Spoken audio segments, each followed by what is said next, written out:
Hello बच्चों, कैसे हैं आप बच्चों। आज हम पढ़ेंगे क्लास 10th हिंदी स्पर्श का पहला पाठ कबीर। और हम आपको बताएंगे यहाँ पर इस पाठ से संबंधित प्रश्नों के उत्तर अभ्यास प्रश्न उत्तर में। सबसे पहले आप देखेंगे निम्नलिखित प्रश्नों के उत्तर दीजिए।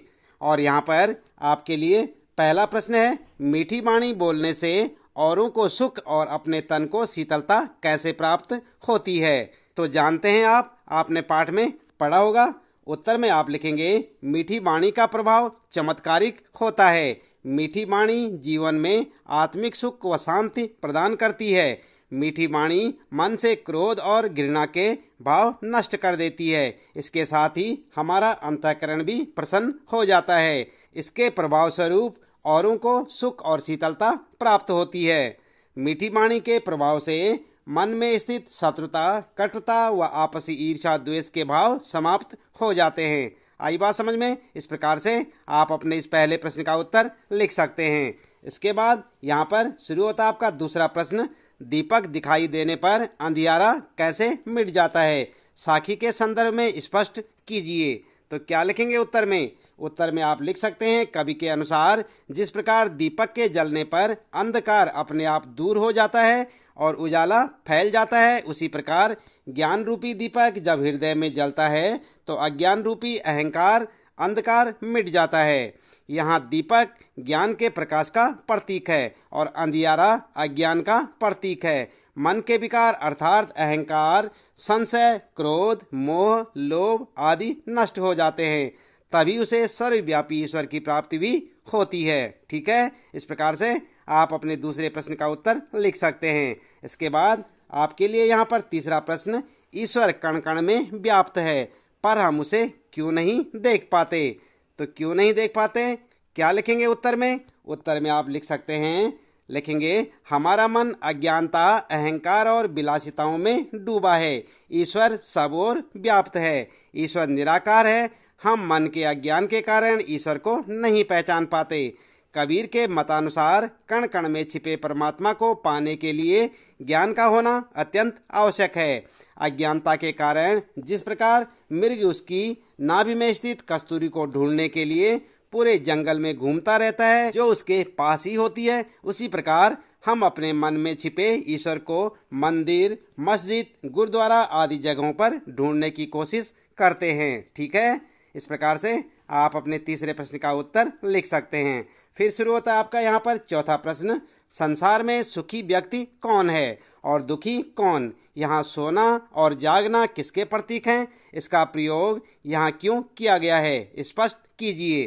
तो आप लिखेंगे उत्तर में आप लिख सकते हैं, कबीर के अनुसार जो व्यक्ति केवल सांसारिक सुखों में डूबा रहता है और जिसके जीवन का उद्देश्य केवल खाना, पीना और सोना है, वही व्यक्ति सुखी है। कवि के अनुसार सोना अज्ञानता का प्रतीक है और जागना ज्ञान का प्रतीक है। जो लोग सांसारिक सुखों में खोए रहते हैं, जीवन के भौतिक सुखों में लिप्त रहते हैं, वे सोए हुए हैं, जबकि जो सांसारिक सुखों को व्यर्थ समझते हैं, अपने को ईश्वर के प्रति समर्पित करते हैं, वे ही जागते हैं। आगे आप लिख सकते हैं, ज्ञानी व्यक्ति जानता है कि संसार नश्वर है, फिर भी मनुष्य इसमें डूबा हुआ है। यह देखकर वह दुखी हो जाता है।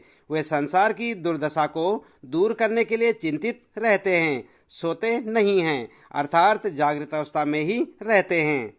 ठीक है, इस प्रकार से आप लिख सकते हैं। अगला प्रश्न है फिर आपका पांचवा, अपने स्वभाव को निर्मल रखने के लिए कबीर ने क्या उपाय सुझाया है। उत्तर में आप लिख सकते हैं, कबीर का कहना है कि स्वभाव को निर्मल रखने के लिए मन का निर्मल होना आवश्यक है। हम अपने स्वभाव को निर्मल, निष्कपट और सरल बनाए रखना चाहते हैं तो हमें निंदक को अपने आंगन में कुटिया बनाकर रखना चाहिए। निंदक हमारे सबसे अच्छे हितैषी होते हैं। उनके द्वारा बताई गई त्रुटियों को दूर करके हम अपने स्वभाव को निर्मल बना सकते हैं। ठीक है, अगला प्रश्न है फिर यहाँ पर छठा, एके असिर पीव का पढ़े सुपंडित होए। इस पंक्ति द्वारा कवि क्या कहना चाहता है। तो आप जानते हैं क्या कहना चाहता है कवि। उत्तर में आप लिख सकते हैं, कवि इस पंक्ति द्वारा शास्त्रीय ज्ञान की अपेक्षा भक्ति व प्रेम की श्रेष्ठता को प्रतिपादित करना चाहते हैं। ईश्वर को पाने के लिए एक अक्षर प्रेम का अर्थात ईश्वर के नाम का एक अक्षर लेना ही पर्याप्त है। लोगों ने बड़ी बड़ी पोथियाँ ग्रंथ पढ़े, पर उनमें से कोई भी पंडित नहीं बन सका, किंतु परमात्मा के नाम का केवल एक अक्षर स्मरण करने से ही सच्चा ज्ञानी बना जा सकता है। इसके लिए मन को सांसारिक मोह माया से हटाकर ईश्वर भक्ति में लगाना पड़ता है। ठीक है, इस प्रकार से आप अपने इस प्रश्न का उत्तर लिख सकते हैं। फिर आपके लिए यहाँ पर 7वां प्रश्न, और इसमें पूछा है कबीर की उद्धृत साखियों की भाषा की विशेषता स्पष्ट कीजिए। तो उत्तर में आप यहाँ पर लिख सकते हैं, कबीर का अनुभव क्षेत्र विस्तृत था। कबीर जगह जगह भ्रमण कर प्रत्यक्ष ज्ञान प्राप्त करते थे, अतः उनके द्वारा रचित साखियों में अवधी, राजस्थानी, भोजपुरी और पंजाबी भाषाओं के शब्दों का प्रभाव स्पष्ट दिखाई पड़ता है। इसी कारण उनकी भाषा को पचमेल खिचड़ी कहा जाता है। कबीर की भाषा को सदुकड़ी भी कहा जाता है। वे जैसा बोलते थे, उनके काव्य संग्रह साखी में वैसा ही लिखने का प्रयास किया गया है। कबीर की भाषा में लयबद्धता, उपदेशात्मकता, प्रवाह, सहजता, सरलता, शैली है। लोक भाषा का भी प्रयोग हुआ है, जैसे खावे, नेड़ा, मुआ, जालिया, आंगड़ी आदि।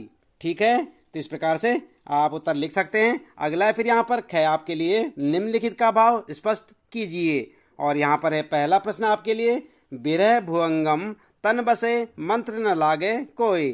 तो यहाँ पर आपने इसका भाव स्पष्ट करना है। उत्तर में आप लिख सकते हैं, कबीरदास कहते हैं कि बिरह व्यथा विष से भी अधिक मारक है। बिरह का सर्प शरीर के अंदर निवास कर रहा है, जिस पर किसी तरह का मंत्र लाभप्रद नहीं हो पा रहा है। सामान्यतः सर्प बाह्य अंगों को डसता है, जिस पर मंत्र आदि कामयाब हो जाते हैं, किंतु राम से बिरह का सर्प तो शरीर के अंदर प्रविष्ट हो गया है, वहाँ वह लगातार डसता रहता है। कवि कहते हैं कि जिस व्यक्ति के हृदय में ईश्वर की प्रति प्रेम से विरह का सर्प बस जाता है, उस पर कोई मंत्र असर नहीं करता है। अर्थात भगवान के विरह में कोई भी जीव या तो जीवित नहीं रहता या पागल हो सकता है। अगला है फिर यहाँ पर आपके लिए दूसरा, कस्तूरी कुंडली बसे मृग ढूंढे बन माही। तो यहाँ पर आपने इसका भाव स्पष्ट करना है। कैसे करेंगे? आप लिख सकते हैं, इस पंक्ति में कवि कहता है कि जिस प्रकार मृग की नाभि में कस्तूरी रहती है, किंतु वह उसे जंगल में ढूंढता है, उसी प्रकार मनुष्य भी अज्ञानतावश वास्तविकता को नहीं जानता कि ईश्वर हर घट अर्थात देह या कण कण में निवास करता है, और उसे प्राप्त करने के लिए धार्मिक स्थलों अनुष्ठानों में ढूंढता रहता है। ठीक है, फिर आपके लिए तीसरा यहाँ पर, जब मैं था तब हरि नहीं, अब हरि हैं मैं नाही। तो यहाँ पर आप इसका भाव स्पष्ट इस प्रकार से कर सकते हैं। आप लिखेंगे, इस पंक्ति द्वारा कवि का कहना है कि जब तक यह मानता था कि मैं हूँ, अर्थात मेरे मन में अहंकार था, तब तक मुझे भगवान की प्राप्ति नहीं हुई, और जब भगवान की प्राप्ति हो गई है तो अब मेरे मन में मैं अर्थात अहंकार नहीं रहा। ठीक है, आगे लिखेंगे, अंधेरा और उजाला एक साथ एक ही समय कैसे रह सकते हैं? जब तक मनुष्य में अज्ञान रूपी अंधकार छाया है, वह ईश्वर को नहीं पा सकता। अर्थात अहंकार और ईश्वर का साथ साथ रहना असंभव है। यह भावना दूर होते ही वह ईश्वर को पा लेता है। ठीक है, फिर आपके लिए यहाँ पर चौथा, पोथी पढ़ी पढ़ी जग मुया पंडित भया न कोई। तो यहाँ पर आप इसका भाव स्पष्ट कैसे करेंगे? आप लिख सकते हैं, कवि के अनुसार बड़े बड़े ग्रंथ शास्त्र पढ़ने भर से कोई ज्ञानी नहीं होता, अर्थात ईश्वर की प्राप्ति नहीं कर पाता। प्रेम से ईश्वर के नाम का स्मरण करने से ही उसे प्राप्त किया जा सकता है। प्रेम में बहुत शक्ति होती है। जो अपने प्रिय परमात्मा के नाम का केवल एक अक्षर भी जपता है या प्रेम का एक अक्षर भी पढ़ लेता है, वही सच्चा ज्ञानी अर्थात पंडित होता है, वही परमात्मा का सच्चा भक्त होता है। ठीक है, इस प्रकार से आप इसका भाव स्पष्ट कर सकते हैं। आगे है यहाँ पर आपके लिए भाषा अध्ययन के प्रश्न हैं, और पहला प्रश्न है यहाँ पर, पाठ में आए निम्नलिखित शब्दों के प्रचलित रूप उदाहरण के अनुसार लिखिए। उदाहरण के लिए, जीवे, जीना, औरन, माही, देखा, भुअंगम, नेड़ा, आंगणी, सावण, मुआ, पीव, जालो, ताश। ठीक है, तो उत्तर में आप लिख सकते हैं, जीवे मतलब जीता है, औरन मतलब औरों को, और इसी प्रकार से माही में लिखेंगे के अंदर, और देखा को देखा। ठीक है, और भुअंगम का भुअंग मतलब सांप, आंगणी मतलब आंगन में, सावन का मतलब साबुन, और मुआ मतलब मर गए, पीव का मतलब प्रेम, जाली का मतलब जलाया, और ताश, ताश का मतलब नष्ट होने वाला। तो इस प्रकार से आप इनका अर्थ लिख सकते हैं। तो बच्चों, इसके साथ ही इस पाठ से संबंधित प्रश्नों के उत्तर यहाँ पर समाप्त होते हैं। उम्मीद है कि आपको अच्छे से समझ आए होंगे। इसी प्रकार कक्षा 10 हिंदी स्पर्श के सभी पाठों के प्रश्न उत्तर जानने के लिए आप लगातार देखते रहें वीडियो, जुड़े रहें हमारे साथ। और यदि आप चैनल में पहली बार आए हैं तो चैनल को सब्सक्राइब अवश्य कर दें, बेल आइकन भी दबा दें ताकि आपको आने वाली प्रत्येक पाठ की वीडियो की नोटिफिकेशन मिलती रहे। मिलते हैं अगली वीडियो में नए पाठ के कुछ नए प्रश्न उत्तरों के साथ।